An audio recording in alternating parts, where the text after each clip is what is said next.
What's going on, guys? Today it's about 25-mile-an-hour winds outside with a bunch of rain, so I figured why not take the time to make a little video on the top 4 baits that I use for springtime bass fishing. Now, these are not the only baits that I use for my springtime bass fishing or just bass fishing in general. I use these at the very beginning of the spring before the water really starts to heat up, right when that cold water, warm water transition is starting to happen. I found that these 4 baits that I use in my area where I live here in Virginia seem to give me the best hookup ratio. So I'm just going to kind of go through each bait and how I rig each bait, how I work the bait, and kind of the conditions in which I do so. I take the time to thank my subscribers. I really do appreciate you guys. Thank you. And if this is your first time here on this channel, hit that subscribe button and please check out one of the other videos and maybe you'll get some useful information. The first bait that I'm going to talk about today is the Zoom Pink Bubblegum Trick Worm.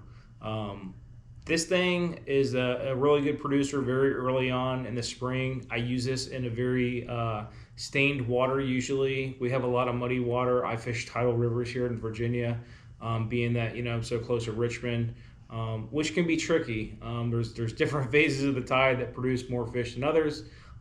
It's been a challenge for me over the last couple years to learn that, but this is typically something I'll have tied on either without a weight, just Texas rigged, hook right at the top here, water, using it kind of like a jerk bait, popping it every now and then. Because of the currents moving so fast where we live, this bait moves through the water column pretty good. They typically don't really sink, but you could always put a weighted hook on there, or if you want to work this on the bottom, you could Texas rig it with a bullet weight, obviously. Typically I don't though. It'll either be with like I said, a Texas rig hook in the top with a wide gap hook, or even a worm hook. Offset worm hook will work really well, or I will rig it wacky style. I'm not really sure what this bait is supposed to mimic, probably just a dead worm or a dying shad. But it works pretty good. Again, the transition times where that water is moving from kind of cold to warm and those fish are still really finicky. They're not really chasing bait real tight yet. So this produces pretty good for me. All right, the second bait that I want to talk to you guys about is the brush hog. I'm sure a lot of you guys throw this brush hog already, but for me, early time in the spring, again, before the water temperature gets really high, before there's a lot of lily pads and a ton of grass in the water, I find throwing this up against the bank and the little bit of grass that's left over from the winter that's still kind of there, just that brown, chunky grass that stays down in there, and then heavy cover. Typically, I will pretty much throw this same color, this watermelon black flake or watermelon red flake seems to do really well. If the water and the visibility is not very good, sometimes I'll dye the tips with the garlic chartreuse juice, and that'll just give a little more attention to the bait. I work this bait really slow, bouncing it off the rocks, bouncing it off that cover. It produces very good. Typically, I will throw this pretty much all summer, even when that cover gets really thick. It's a pretty good producing bait. Sometimes I'll transition over to a Carolina or a Texas rigged lizard. It usually gets a little bit better of a presentation for me for where I'm at and has a better hookup ratio than the brush hog. Although the brush hog, still very good bait for my area. Can't go wrong there. All right, so the third bait that I want to talk to you guys about is kind of an off-colored bait for your typical bass fisherman, in my opinion. I don't see a lot of people throwing this color. This is just straight chartreuse. It's a young dinger bait, always wacky rigged. Sometimes I'll cut these down to about that big for a better hookup ratio, depending on the size of the fish that I'm getting. Early in the spring, usually you're going to get a little bit more smaller fish. I typically get smaller fish. Those are the ones that are a little bit more aggressive for me. But this will also catch perch and just about anything else out there that's hungry. The bright color is really good. You can use this all the way through the summertime and still have a really good hookup ratio. I've thrown this at Smith Mountain Lake and caught a lot of fish. I throw it here on the James and caught a lot of fish, the Chickahominy River. I've caught a lot of fish using these baits right here. Again, wacky rigged. You can Texas rig this, but I found that this bait, for some reason, if it's Texas rigged with a weight, doesn't get a lot of bites compared to if you're just free floating it wacky style. I know a lot of people don't like the, rig stuff wacky style because it's slower fishing, and it's not as glamorous, I guess, as throwing a crankbait or something else that's fast and you can cover a lot of water. But this bait for me has done very well. All right, guys. The last bait I want to talk to you guys about is something that many of you probably have never heard of, or you saw and you thought maybe it's too small, or you just thought it was kind of one of those gimmick baits. This is the Zaza Tadpole. I bought this on a whim at a fishing expo. A couple years ago, I was really into micro fishing out of my kayak. I was fishing a lot of crappie and bluegill. I was into fly fishing. I was doing a lot of different things with this bait. And I had a really good hookup ratio. And then one year, I left it tied on, and I took it out to a creek, and I threw this, and I started catching bass. And then I started catching more bass, and then I caught bigger bass. Even though this bait is really small in the springtime, it's phenomenal. It is a killer. Out of all these baits, if I had to choose one, this would be the one that I choose. And I know that may seem odd as a bass fisherman to choose something so small, but bass are opportunist eaters, and if they're going to expel low energy, then this is an easy bait for them to just inhale. And that's typically what they do. The hookup ratio can be kind of low depending because of the way you have to rig this bait. I rig it on a small 1/8 ounce crappie jig head, and I just let it fall through the water column and pop it once or twice. You can get guarded hooks for these. You can rig them with a regular worm hook and a split shot down here. And this thing, because of the way the bait is, it's naturally buoyant. It's going to float up into the water column, and that produces a lot of fish too. Now, what I really love about this bait, and I wish the rest of these baits had the same characteristic, was the elasticity of this bait. It's really insane.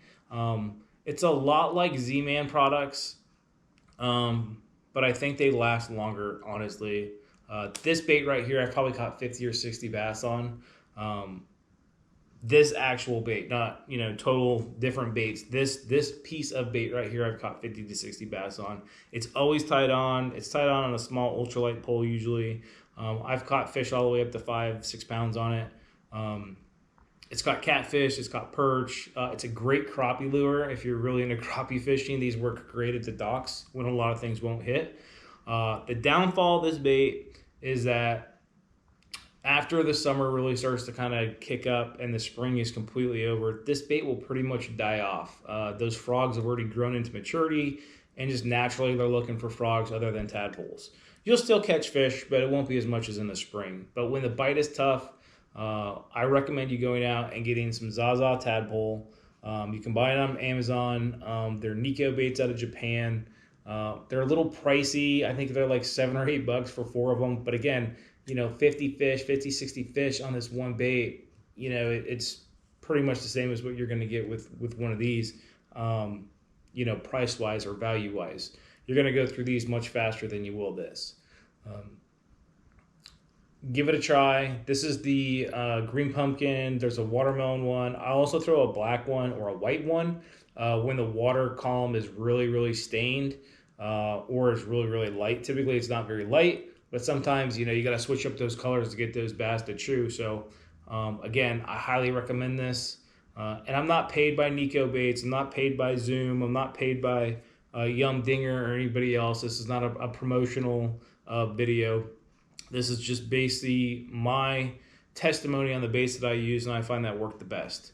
So, I'm curious to see if anybody else fishes with these. I know there's some guys out there that fish with the Hellgrammites and a couple of the other tadpoles and some of the craws they just come out with.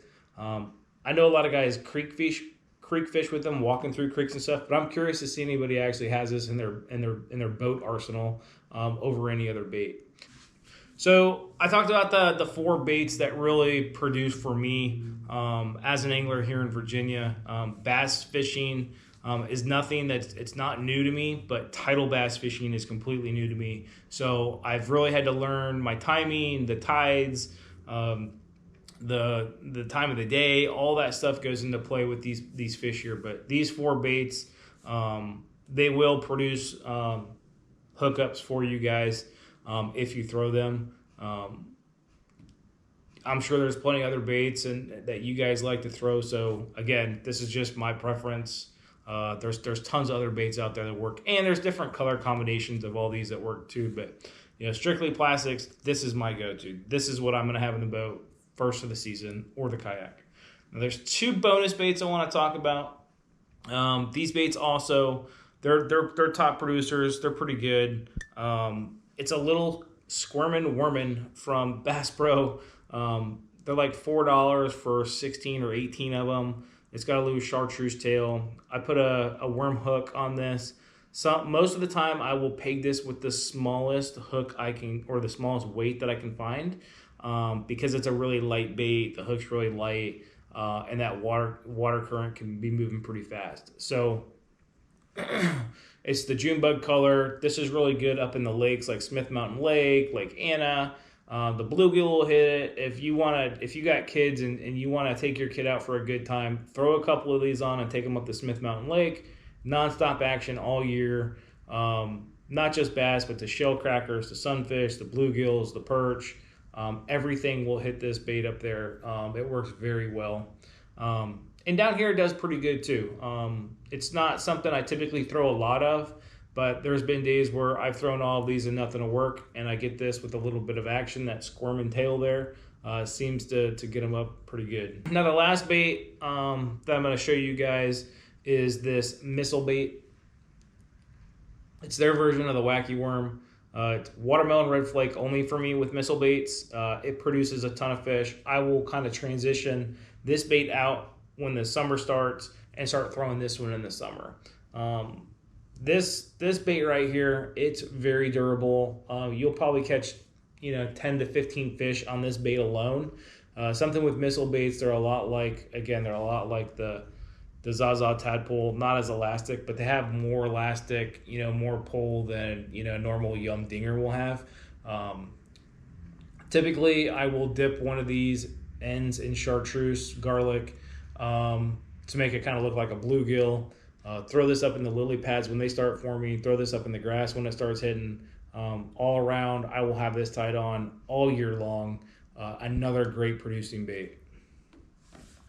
So guys, I appreciate you stopping by the channel. I hope you guys learned a little bit of something. Maybe one of these baits you'll throw in your arsenal and you'll catch a couple fish. Or I always like talking to different people, especially from the same region as me, and finding out what they're throwing to catch. I know bass fishermen like to keep their secrets. Here on this channel, I'm going to give you guys my honest opinion. I'm going to tell you what I'm doing and how I'm doing it. If you can go out and catch some more fish, great for you. If you can take a kid out and teach them how to fish, even better. The reason I do these videos is really to just make some awareness on what I do. Fishing for me has kind of saved my life. It really helps me relax. I know a lot of people say they go out and they fish and they get angry, but for me, it's a relaxation. It's a meditation period of the week for me to let go of work and let go of everything else that's behind me. And it really helps me just stay focused in life. And it's simple, just being out there on the water, kind of taking it all in. It's kind of like church for me. So again, I hope you guys will pick up one of these baits, especially this one here. I think you'll find it works out pretty well for you. Put in the comment section if you guys throw anything similar in the springtime, just for plastics. I know, there's spinner baits, there's top water, there's everything else, but for plastics, what are you guys throwing? What are your colors? What are your best hookup ratios? How you working them? If you don't want to share your secrets, I get it. I understand. So I'm telling you, this Nico bait right here is a game changer sometimes when those days are really tough and those fish don't want to bite. So thanks for stopping by. Hit the like button and leave me a comment. Thanks, guys. See you.